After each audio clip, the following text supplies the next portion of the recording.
everyone, it's George from Blockchain DXB, and today is the 22nd of September 2022, and the Federal Reserve Board did announce the interest rate at 75 basis points, and this has had a devastating impact on the price of cryptocurrencies. The global crypto market is down to less than $900 billion.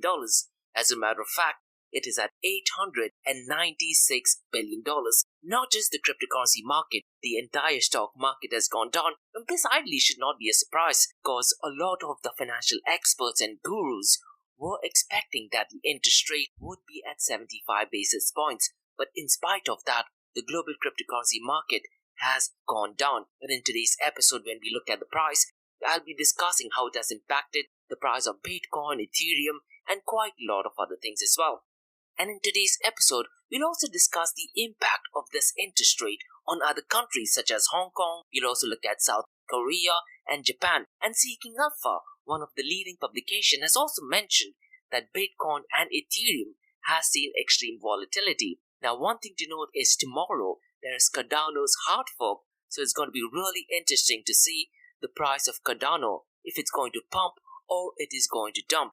And in today's episode, we'll also be talking about Tether USDT and if that could be a Black Swan event for the cryptocurrency space, because a judge in New York has ordered stablecoin Tether USDT to produce financial documents providing the dollar backing of USDT. And the response given by Tether USDT is actually funny.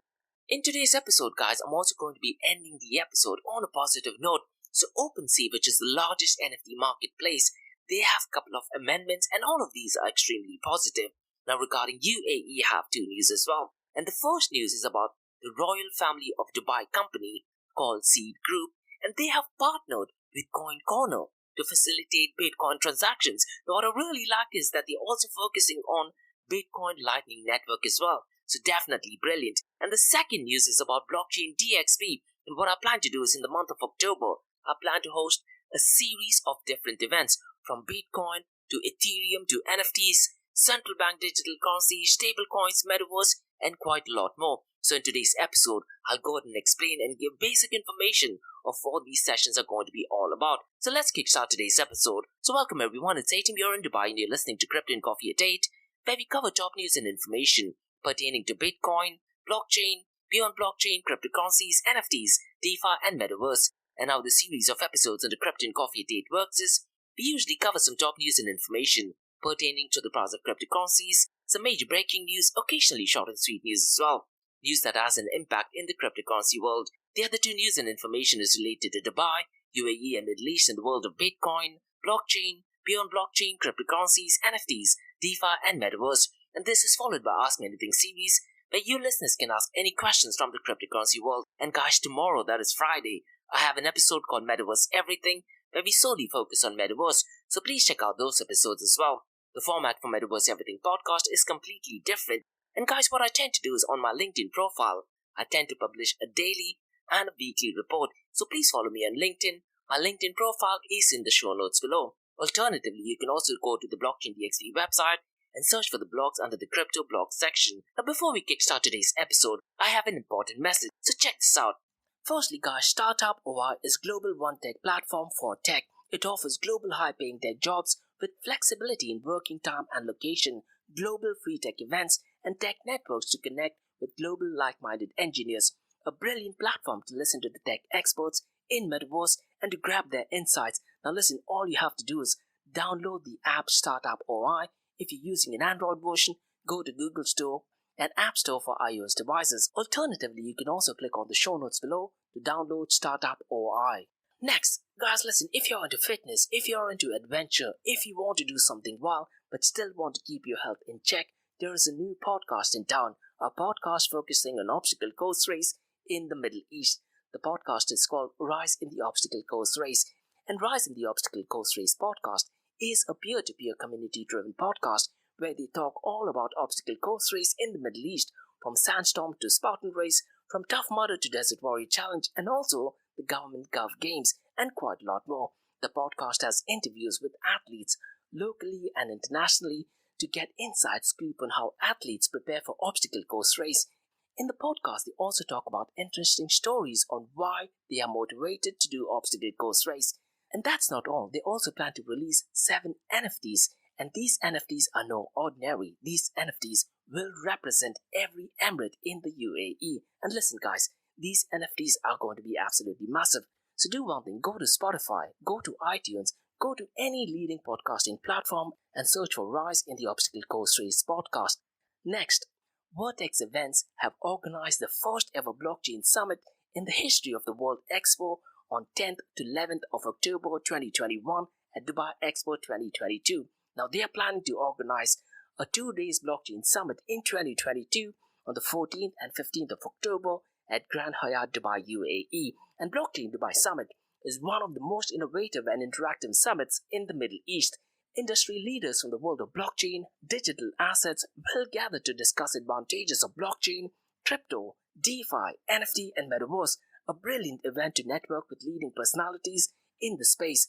There are a couple of packages and opportunities for sponsorship, so click on the link below to know everything about Vertex Events, and the website is vertexgroups.ae, or also drop me an email to info@blockchaindxb.com.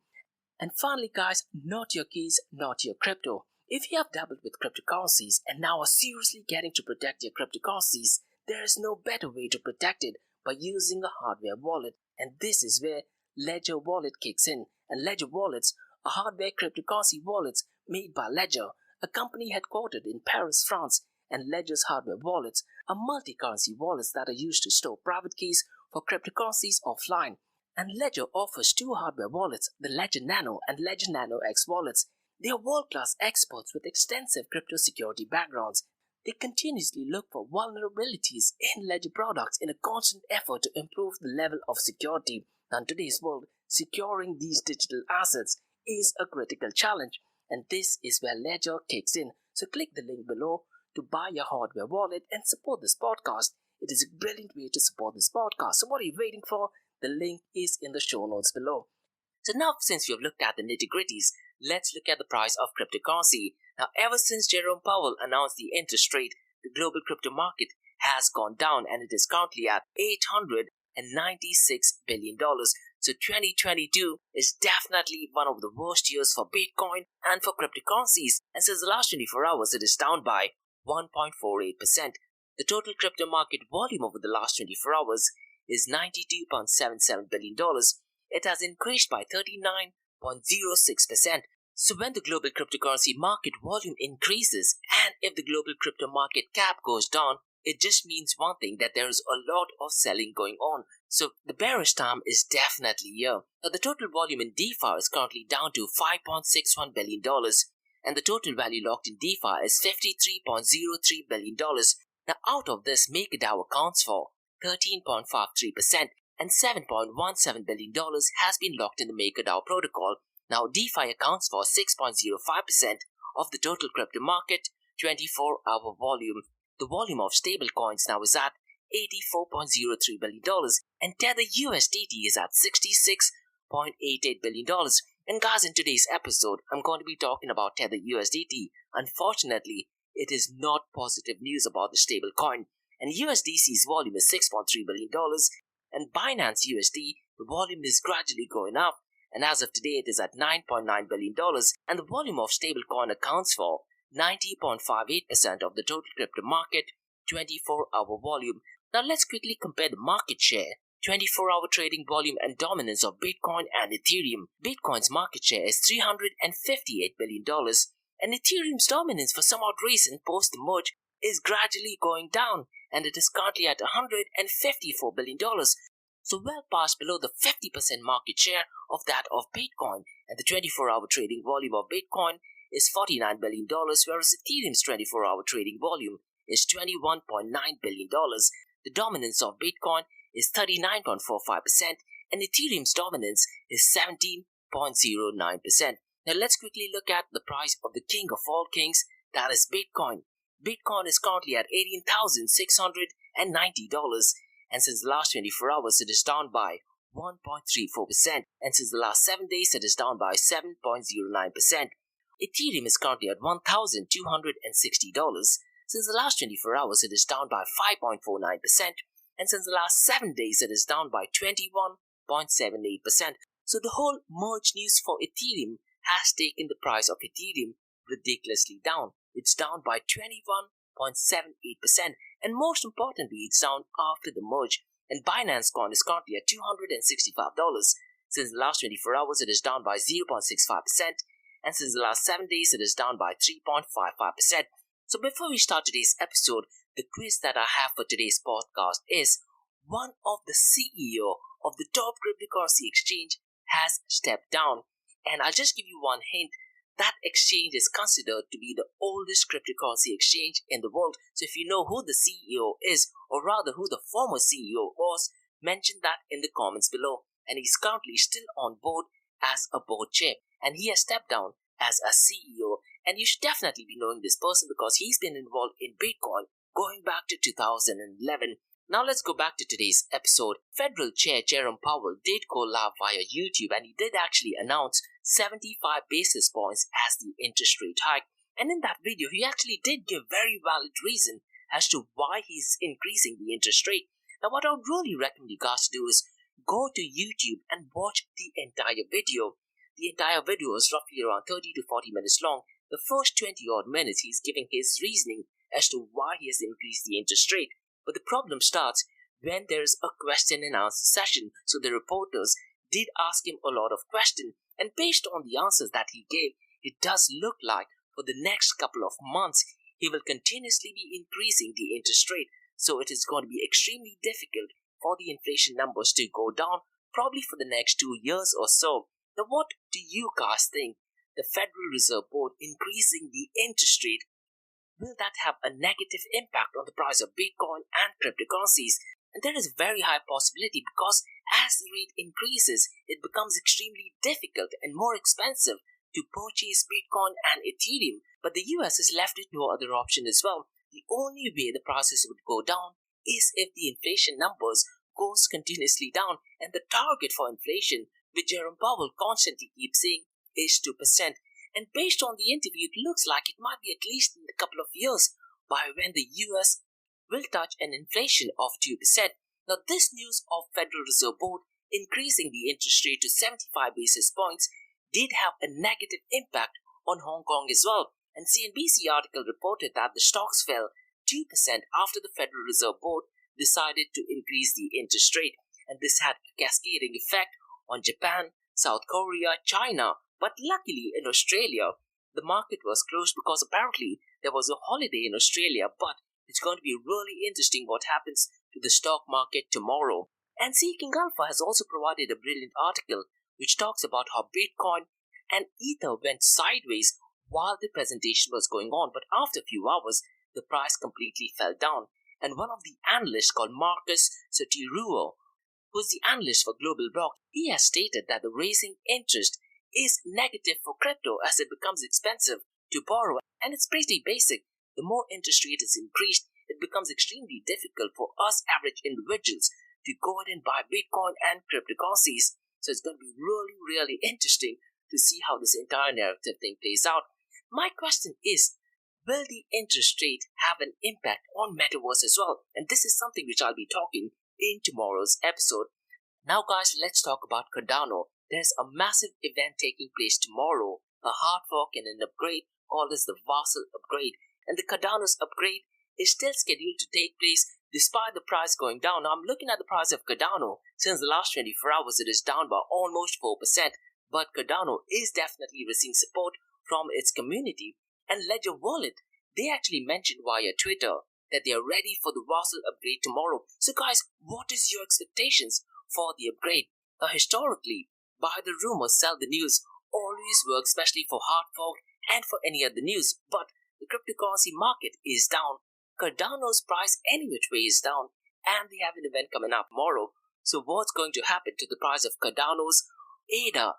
Will the price pump or will it dump further? It's going to be really interesting to see what happens to the price of ADA. Now personally, I am a huge fan of Cardano as a project, so I'm going to be keeping a track of ADA, especially tomorrow. The next news, guys, is about Tether USDT. Now look, Terra Luna did have a massive negative impact on cryptocurrencies. Could it be possible that the biggest Black Swan event for crypto is Tether USDT? And Decrypt, one of the leading online publications, did put up a report that states a judge in New York has ordered stablecoin Tether USDT to produce financial documents providing the dollar backing of USDT as part of a lawsuit alleging the firm manipulated crypto markets. Now, if you have been in the cryptocurrency space since a very long time, and I'm talking about going before 2016, you should know the notorious history of Tether. Bitfinex is a company that manages Tether. They had a lot of funds that got lost, and because of that, Tether USDT was in trouble. So what they decided to have another token and quite a lot more. But that being said, Tether USDT's transparency is extremely questionable. The judge has ordered to release general ledgers, balance sheets, income statements, cash flow statements, and profit and loss statements, and quite a lot more. And in 2018 and 19, there was a very strong speculation if Tether USDT was the one that is pumping the price of Bitcoin. But when the price of Bitcoin was hovering around $3,000 or $4,000, that was the time when Tether USDT started to make its play. And now what was happening is that a lot of the Tether USDT was purchased to artificially pump the price of Bitcoin. So there's a lot of information regarding that on YouTube as well. So the massive news is that the judge in New York has ordered Tether USDT to provide financial documents, but Tether USDT does not seem to care at all. And if you go to the Twitter profile, they actually responded that the claim is absolutely meritless.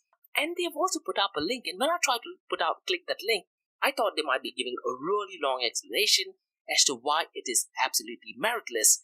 But the link on the website literally had 2 paragraphs. To be precise, there was only 6 lines that gives explanation as to why Tether absolutely does not care and why they think that the claim is absolutely meritless. Now, to be completely honest, this response does look extremely unprofessional. And if you look at Tether USDT's history, the very first audit that they did is extremely laughable. The very first Tether USDT audit was a 1-page pie diagram. That's about all. And this was released by CoinDesk as well. And there is a bit of drama going on between Tether USDT and CoinDesk as well, because CoinDesk has requested that the information should not be shared with CoinDesk for some odd reason. If you do have any information about them, please mention them in the comments below or send me an email to info@blockchaindxb.com. And on my LinkedIn profile, guys, I've also put out a link for a Medium article that talks about if Tether USDT could be a Black Swan event. And this article goes back to 2021, so I really urge you guys to go ahead and read through it. Now, I'm hoping that nothing bad happens to the cryptocurrency space, especially now because the entire cryptocurrency market is down. And if Tether USDT turns out to be a Black Swan event, it'll just completely wipe off cryptocurrencies and the whole purpose of Bitcoin as well. Now, let's talk about some positive news regarding cryptocurrencies, and this has to do with OpenSea. And OpenSea is the largest non-fungible marketplace by sales volume. Now, they have made quite a lot of announcements via the blog. One announcement that they made earlier today was to do with chain expansion, and there is a very high possibility that they will be implementing Arbitrum, which is a layer 2 protocol for Ethereum. So this will definitely help OpenSea. And the second news is about internationalization. That is, OpenSea will be available to offer language support in China, Korea, Japan, France, Spain, and German. So it could be possible that pretty soon OpenSea will be available with support languages in Chinese, Korean, Japanese, French, Spanish, German, maybe even India as well. So go through the blog, loads of really positive information. And they did post another blog on the 19th where they mentioned an immersive and secure minting experience, and a new drop experience via OpenSea is on place. So they talk about dedicated drop pages, a sea drop, a new open source smart contract, and they mention about minting and something called as allow list. So really positive news. Now, what I'm going to do, guys, on the month of October, I do plan to have an event talking everything about NFT, and I do want to have one session dedicated only about OpenSea, talk about the volume of OpenSea, and I really like to talk about the blogs because they're constantly updating on the different updates that are happening in the marketplace. So they're definitely the leader in NFT marketplace. So it's going to be really interesting to see what happens to the volume of OpenSea in the last quarter of 2022. Now, guys, let's talk about 2 news regarding UAE, and both the news are extremely positive.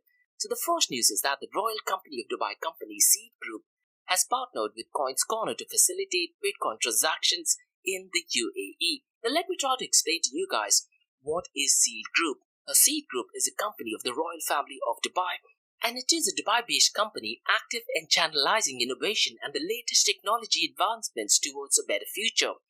And Seed Group was established in 2004, and the group has offices in 12 countries around the world with a focus on fostering strategic partnership with innovative growing companies that seek prosperity with a larger vision of contributing towards a happier and empowered global community. And over the past 16 years, Seed Group has formed strategic alliances with leading global companies representing diverse regions and industries. So absolutely massive news. And these companies that they have had strategic alliances have propelled the business interest and goals in Middle East and North Africa region through the support and strong base of regional connections of the Seed Group. And the Seed Group's goal is to create mutually benefit partnership with multinational organizations and to accelerate the sustainable market entry and presence within the MENA region. So this is an absolute giant of a company, and the Seed Group has been a key point in the success of all its partners in the region, helping them reach their target customers and accelerate the business. So the private office was established by Sheikh Zayed bin Ahmad Al Maktoum to directly invest or assist potential business opportunities in the region which meet the private office's criteria. So if you do want to find out more information, go to seedgroup.com. Now the news is that they have partnered with CoinCorner, and CoinCorner's website is www.coincorner.com, and it is a leading British financial service company facilitating the purchase and sale of Bitcoin across the world. And they also have a card called as Vault Card. Now for those of you guys who don't know the technical details of Bitcoin, the Vault Card has to do with Lightning Network, and the BOLT, that is B for Bravo, O for Orange, L for Larry, T for Tango, stands for Basics of Lightning Network. So they have something called Vault Card, and it is a physical card that you can tap to pay via Lightning Network in person or on a website on your phone. And they've started this in 2017, and they've registered from Isle of Man, but they have been in Bitcoin since 2014. Now if you go to the website, they have a section where it mentions about different timeline, and one thing that piqued my eye was that in September of 2021, they did acquire CoinFlow, and because of that, they become a carbon-neutral Bitcoin business. And guys, this move is absolutely brilliant because according to a recent study by Forex, the UAE is among the top 4 countries that are most ready for cryptocurrency adoption. What I like about this particular news is that they're using Bitcoin's Lightning Network.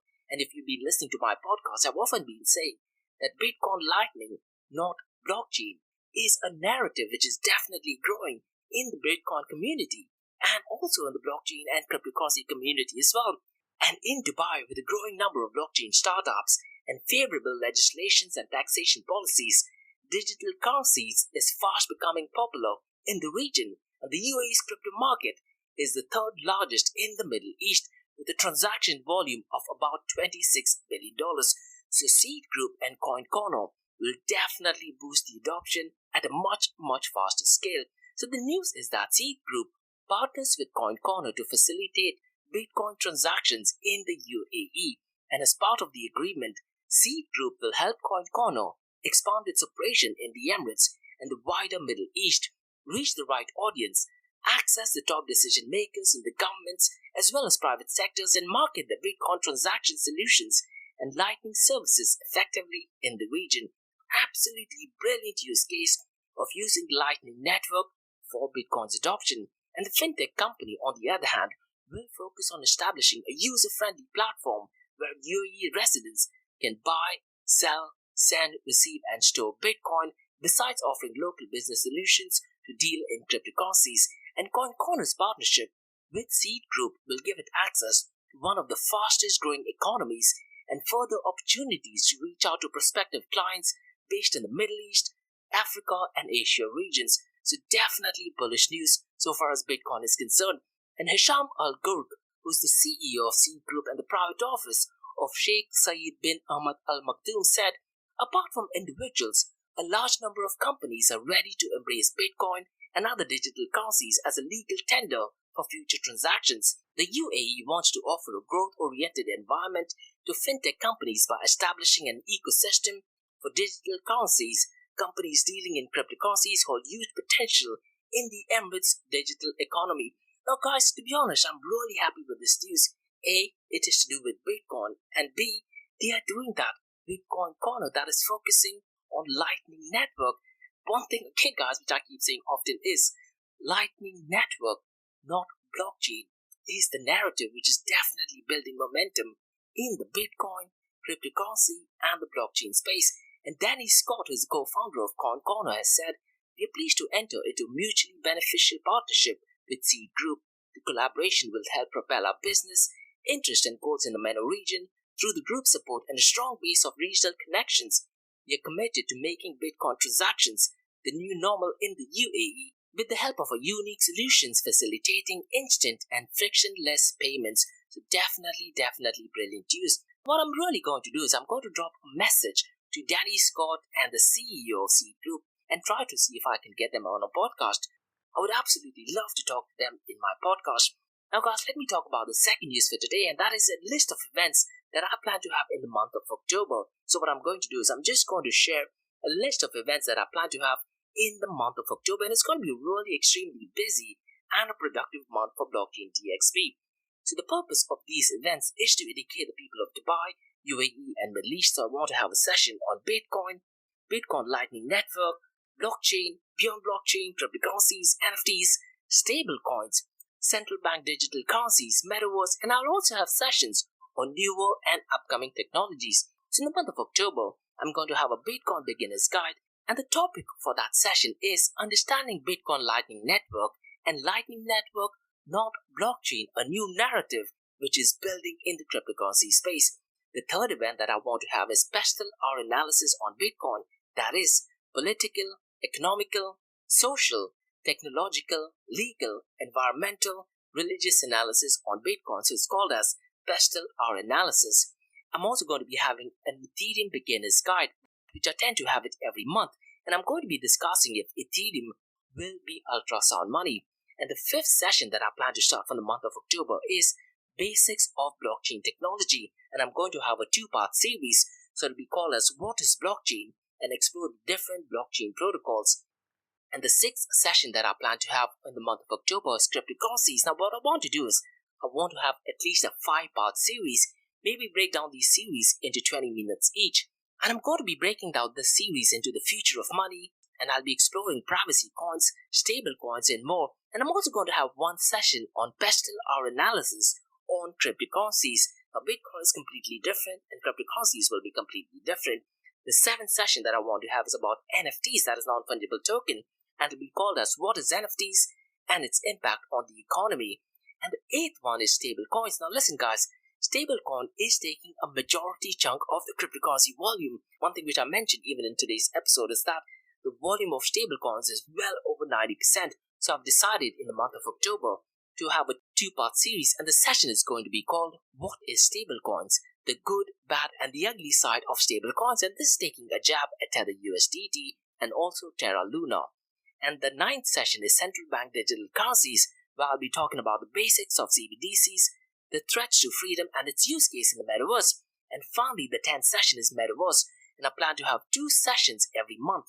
The first one is called as the Hype Reality and New World Order, and the second one is Pestle, our analysis on Metaverse. Now listen guys, these sessions are going to be completely free of cost, and you can register for them via eventbrite.com. Now you might not see them right now, but I'll be updating that on Monday. So hopefully on Monday, once you go to eventbrite.com, you will see a list of all of these sessions, and some of them have 2 parts or 3-part series.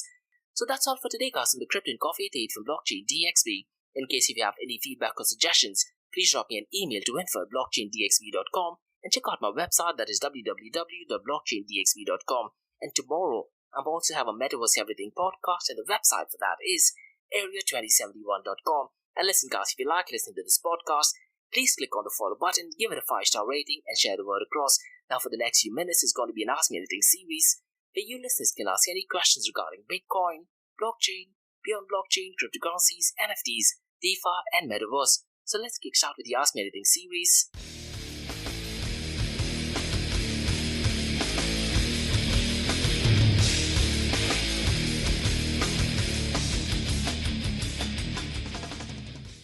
Hey everyone, it's George from Blockchain.to. You're listening to the Ask Me Anything series where you listeners can ask any questions regarding Bitcoin, blockchain, beyond blockchain, cryptocurrencies, NFTs, DeFi, and Metaverse. And remember guys, Monday to Thursdays, 8 am to 8:30 am, we have Crypto and Coffee a date where we cover top news and information pertaining to Bitcoin, blockchain, beyond blockchain, cryptocurrencies, NFTs, DeFi, and Metaverse. And this is followed by 2 news and information related to Dubai, UAE, and Middle East in the world of Bitcoin, blockchain, beyond blockchain, cryptocurrencies, NFTs, DeFi, and Metaverse. And what you're listening to right now is the Ask Me Anything series where you listeners can ask any questions from the cryptocurrency world. I have a question today from Adam who asks, do you think Tether USDT is doing anything illegal? Definitely not, Adam. I don't think that Tether is doing absolutely anything illegal. I do think that whatever they are doing, they're doing it legally fine because they are registered in Cayman Islands. Now, they've done a very smart move by registering it in Cayman Islands. And because of that, all of the audit and everything that they do is in a remote Cayman Islands. So to answer your question, legally, they seem to be perfectly fine. Before looking at that, Adam, you need to understand why was stablecoins created. Stablecoins were created because the value of Bitcoin and other cryptocurrencies used to fluctuate. The reason stablecoin was created so that the value of cryptocurrencies is stable. The one way for doing that is you back your funds with an X number of reserve and then you issue coins. But the problem with Tether USDT is they are not in a position to show that they have these funds, or they do show the funds but in a very notorious way. So stablecoins were created in order to reduce the volatility. Now, one thing which worries me personally, Adam, if you look at the volume of stablecoins, stablecoin accounts for well over 90%, certain cases even 94% of the total cryptocurrency volume. But Tether USDT, they claim to have transparency. But if you look at the audit reports, and I hate to say this, some of the audits is extremely laughable as well. Now, if you look at the audit report for 2021, they literally had a one-page document. It wasn't even a document, it was just a pie diagram. Now, initially when I saw that, I thought there might be more to it, but no, that was all. So that is not how they do an audit. And a couple of months ago, I also talked about how Tether USDT did hire one of the top auditing firms called BDO, and they were from Italy. But when you try to research more information about BDO Italy, they have been fined severely for manipulating data as well. So to answer your question, Adam, what Tether USDT is doing, is it illegal? No, I definitely don't think so that they're doing anything illegal. But if the United States of America decides to go after them, they would 100% go after Tether USDT. And there was a podcast which I'm trying to recollect the name of it, where they were talking about if, let's say, a cryptocurrency or a stable coin is created in any remote island, as long as it touches the US dollar in some way, then the US can go after them. Now, most likely the US might just be asking for some further information, and Tether USDT, because they have so much of funds, they might be able to work around with this, but the way they are handling it is absolutely not right. Even if you look at the website, even if you follow the Twitter account, they've called this as a meritless claim. And they've put a link on the website, and I was hoping that the link would be at least a couple of pages giving an explanation of what went wrong, but it is only 2 paragraphs, and it is extremely laughable. It is only 6 lines where they've just said that they've been asked to give information, but they don't think so it's valid, and they think it's meritless. Extremely unprofessionally written. So I'm not sure of the reasoning behind that. Why? Is it because that Tether USDT is registered in Cayman Islands and the US cannot go after them? That is what I think. But legally they seem to be fine. But once again, Adam, what I really worry is the volume of stablecoins is ridiculously high. And one thing which I've been saying for the past 6 months is Tether USDT in particular, the volume accounts for well over 90% sometimes. And when El Salvador actually made Bitcoin a legal tender, the entire cryptocurrency market crashed. The price of Bitcoin went down by $8,000. Bitcoin lost roughly around $200 to $300 billion just on that day. And at that point of time, the volume of all stablecoins was $185 billion. And out of that $185 billion, Tether USDT's volume was $160 billion. So my biggest worry is if the United States of America decides to go after Tether USDT, it would be absolutely catastrophic. And a few months ago, if you look at how Terra Luna's collapsed, did actually break the entire cryptocurrency market. If that thing were to happen to Tether USDT, trust me, the impact would be 10 times or maybe 25 times worse than Terra Luna's collapse. But hopefully that thing does not happen, and Tether USDT does not turn out to be a Black Swan event for the cryptocurrency space. So that's all for today, guys, on the Ask Me Anything series in Blockchain DXB. In case you have any feedback or suggestions, please drop me an email to info@blockchaindxb.com and check out my website, that is www.blockchaindxb.com. And tomorrow, guys, I also have a Metaverse Everything podcast, so check out my other website, area2071.com. And if you like listening to this podcast, please click on the follow button, share the word across, and give it a 5-star rating. And remember, guys, Monday to Thursdays, 8 a.m. to 8:30 a.m., we have Crypto and Coffee a Date, where we cover top news and information pertaining to Bitcoin, blockchain, beyond blockchain, cryptocurrencies, NFTs, DeFi, and Metaverse. And how the series of episodes on the Crypto and Coffee a Date works is, we usually cover some top news and information pertaining to the browser cryptocurrencies, some major breaking news, occasionally short and sweet news as well, news that has an impact in the cryptocurrency world. The other two news and information is related to Dubai, UAE, and Middle East in the world of Bitcoin, blockchain, pure blockchain, cryptocurrencies, NFTs, DeFi, and Metaverse. And this is followed by Ask Me Anything series that you're listening to right now, where you listeners can ask any questions from the cryptocurrency world. So thanks so much for listening, guys, and have a great day ahead. Bye-bye.